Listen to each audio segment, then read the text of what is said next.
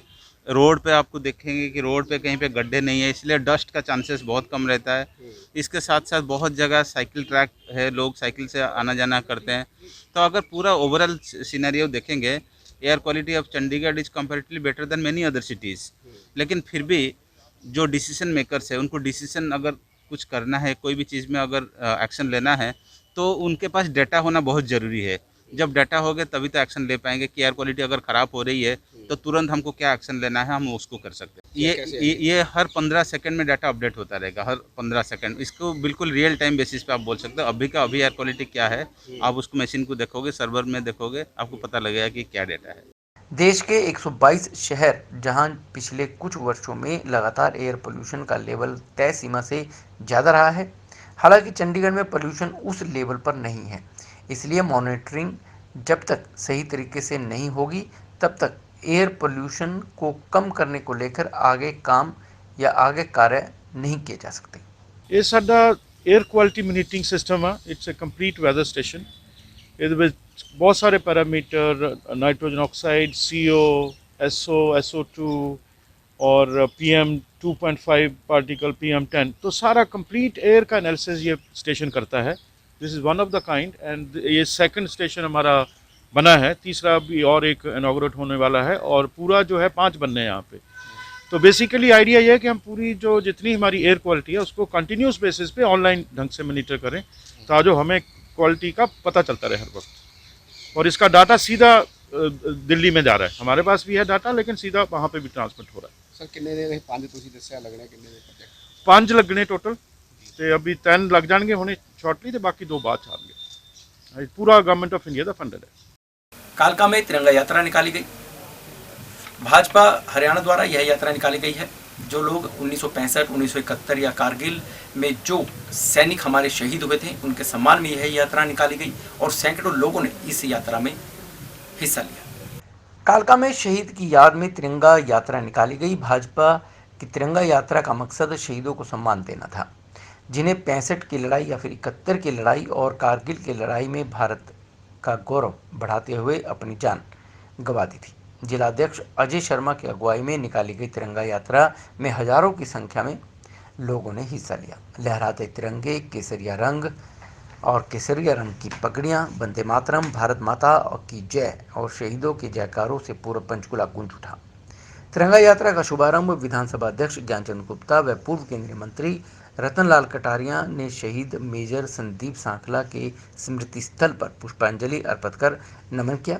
शहीद सम्मान तिरंगा यात्रा के अवसर पर शहीदों के परिजनों को प्रशस्ति पत्र और शॉल पहनाकर सम्मानित भी किया गया। विधानसभा अध्यक्ष द्वारा मेजर संदीप सांखला के पिता lieutenant colonel Jagdev Singh Kanwar, major Sandeep Sagar के पिता हरबंस लाल, कैप्टन रोहित कौशल की माता शांति स्वरूप कौशल, मेजर अनुज सूद के पिता ब्रिगेडियर चंद्रकांत सूद व हवलदार राजपाल राणा की धर्मपत्नी संतोष राणा को सम्मानित भी किया गया। डिस्ट्रिक्ट लीगल सर्विस अथॉरिटी यानी DSLA द्वारा मोबाइल वैन का आरंभ किया गया है। मोहाली जिला अदालत से इसको रवाना किया गया है, हरी झंडी दिखाई गई है। अब यह वैन उन क्षेत्रों में जाएगी जहां पर लोगों को अपने अधिकारों के प्रति जागरूक नहीं है। यह वैन उन लोगों को उनके अधिकारों के प्रति जागरूक करने का प्रयास करेगी। मोहाली जिला लीगल सर्विस अथॉरिटी की ओर से लोगों को उनके कानूनी अधिकारों के प्रति जागरूक करने के लिए मोबाइल वैन तैयार की गई है। इस वैन में DLSA की टीम गांव-गांव जाएगी और लोगों को उनके अधिकारों के प्रति जागरूक करेगी।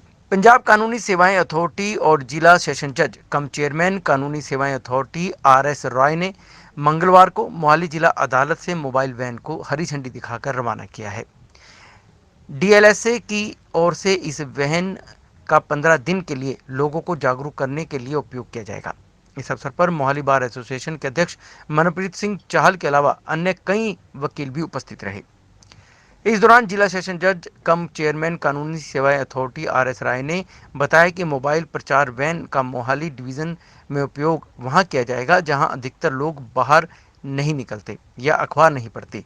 DLSA की टीमें उस गांव में जाएंगी जहां गांव में चौपाल में जाकर बुजुर्ग, बच्चों और महिलाओं को मुफ्त कानूनी सहायता के बारे में बताया जाएगा।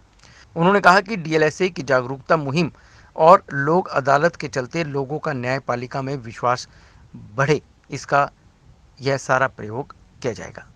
संयुक्त कर्मचारी संगठन द्वारा सेक्टर 17 में धरना प्रदर्शन किया गया है। अपनी मांगों को लेकर नारेबाजी की गई। संयुक्त कर्मचारी संगठन का कहना यह भी है कि उनकी मांगों की ओर ना प्रशासन ध्यान दे रहा है, ना ही निगम ध्यान दे रहा है। अगर यही रवैया रहा तो उन्हें मजबूरन सड़कों पर उतरकर धरना प्रदर्शन करना पड़ेगा। UT एवं MC चंडीगढ़ के 6 प्रमुख कर्मचारी फेडरेशन व संगठनों के कर्मचारियों ने प्रमुख मांगों पर संयुक्त रूप से चंडीगढ़ प्रशासन को मांग पत्र सौंपा था। वे कर्मचारियों की समस्याओं के हल करने के लिए मीटिंग की मांग भी की थी। चंडीगढ़ प्रशासन ने गौर न करते हुए संयुक्त कर्मचारी मोर्चा की इन मांगों पर अभी तक कोई संज्ञान नहीं लिया है। प्रशासन द्वारा मांगों की अनसुनी व चंडीगढ़ के कर्मचारियों में बढ़ते रोष को देखते हुए मंगलवार को सेक्टर 17 में परेड ग्राउंड के सामने धरना प्रदर्शन किया गया। संयुक्त कर्मचारी मोर्चा ने कर्मचारियों की इन संयुक्त मांगों के लिए प्रशासन द्वारा जल्द न सुलझाने पर चंडीगढ़ प्रशासन व MC अथॉरिटी के दरवाजे पर संघर्ष व धरने प्रदर्शन को लेकर तेज करने की चेतावनी भी दी है। धरना प्रदर्शन और रोस मार्च करन जा रहे हैं। ये चंडीगढ़ प्रशासन के अगेंस्ट कर रहे हैं क्योंकि चंडीगढ़ प्रशासन चंडीगढ़ के मुलाजमान नूं अखां तो परोखे कर रहा है, जिस कारण चंडीगढ़ के तमाम मुलाजम चाहे MC से काम कर रहे हैं या चंडीगढ़ प्रशासन के काम कर रहे हैं, उन्होंने ते बहुत वड्डा रोष है।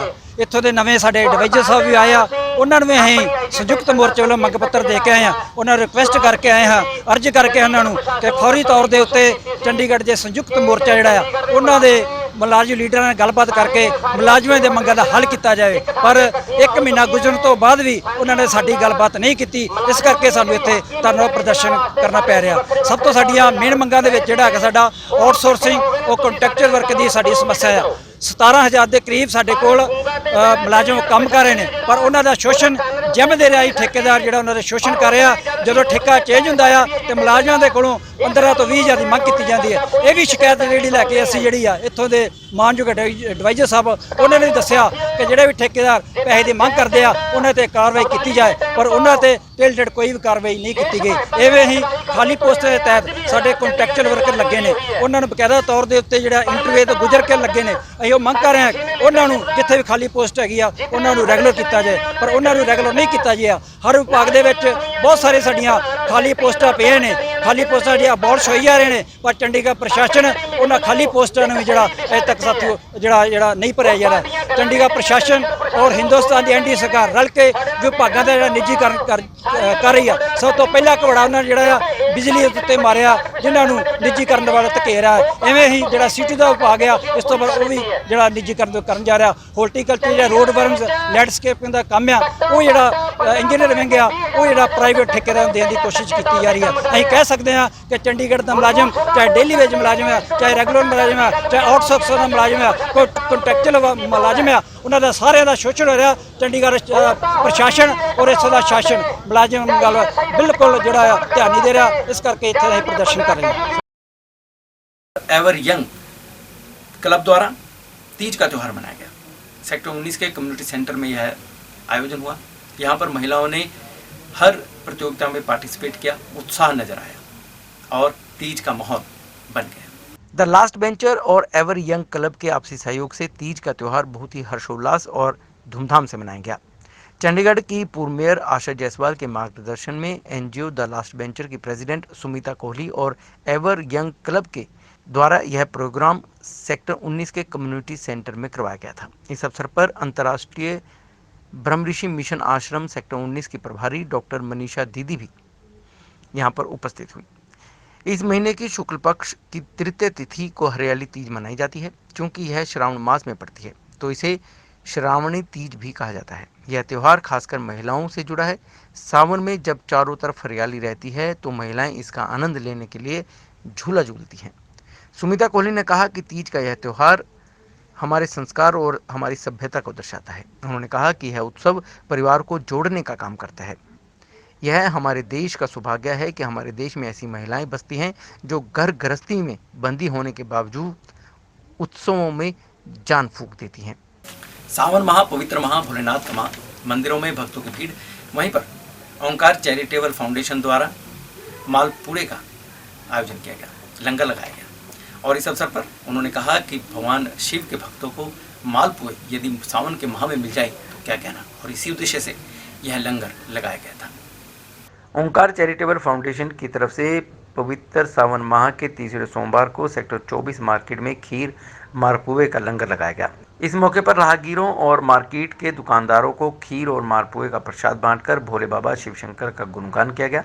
इस मौके पर ओंकार चैरिटेबल फाउंडेशन के चेयरमैन रविंद्र सिंह बिल्ला और उनकी टीम के सदस्यों ने मालपुए लंगर सेवा में अपना योगदान दिया। ओंकार चैरिटेबल फाउंडेशन के चेयरमैन रविंद्र सिंह बिल्ला ने कहा कि सावन के महीने में पहले शिव की स्तुति की गई, इसके बाद भोले बाबा के नाम पर भंडारा लगाया गया। स्तुति के दौरान भोले भंडारी से प्रार्थना की गई कि भारत सहित पूरे विश्व में कोरोना महामारी का जल्द से जल्द खात्मा हो और लोगों की जिंदगी सामान्य हो सके। उन्होंने आगे यह भी कहा कि सावन का महीना बड़ा ही पवित्र महीना माना जाता है। इस माह में सच्चे मन से भोले बाबा से जो भी कामना की जाए वह पूर्ण होती है और लोगों की इस माह पर बड़ी आस्था है। इस दिन खीर पूड़े बांटने से भगवान खुश होते हैं। हमने तो भगवान को यही बेनती करी है कि हे भगवान, इस समय जो कोरोना महामारी से जो माहौल चल रहा है उससे आम लोगों को भी, पूरे विश्व को और पूरे भारत को इससे निजात दिलाओ और इस परमात्मा ऐसी कृपा करे कि सबके अंदर घर पे सुख शांति मिलती है। समय से पहले तो कभी भी हमारे सरकारों में जब भी कोई चीज़ लंगर बांटा जाए या कुछ भी बांटा जाए तो जिसके नाम पे लंगर बने तो उनको पहले भोग चढ़ाना पड़ता है। उसके भोग के नाम पे उनके भोग लगा के उसके बाद उससे भगवान के उसकी स्तुति करके उससे लोगों को शांति के लिए विनती करके उसके बाद। तो ये थी शहर में घटित घटनाएं जो हमने आपको बताने का प्रयास किया। अपने शहर की खबरों को जानने के लिए आपको सब्सक्राइब करना है रोशन भव, और रोशन भव में देखते रहिए सिटी हलचल। और मुझे दीजिए इजाज़त, नमस्कार।